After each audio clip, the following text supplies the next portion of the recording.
Or you walk outside after a storm and find a shingle in the yard. Before climbing anywhere, confirm that it actually came from your roof, and find the exposed spot before the next rain reaches it. Stand back from the house and scan the roof using binoculars or your phone zoom. A missing asphalt shingle normally leaves an area that looks darker, flatter, or noticeably different from the surrounding rows.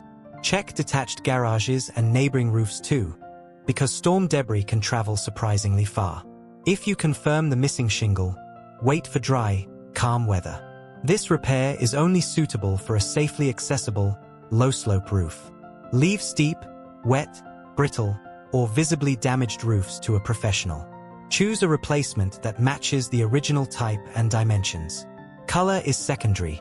The shingle must fit the existing pattern correctly. Carefully loosen the tabs in the 2 rows above the opening with a flat pry bar. You need access to the nails holding the damaged material, but lift the shingles only as far as necessary.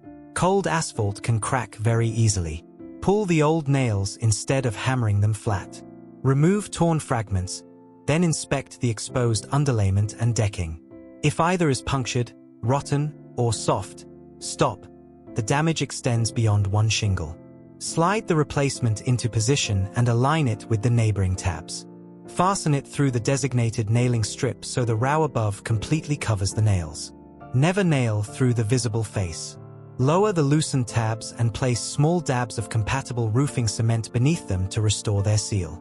The cement belongs underneath the shingles, not smeared across the roof. Finally, check the attic during the next rain.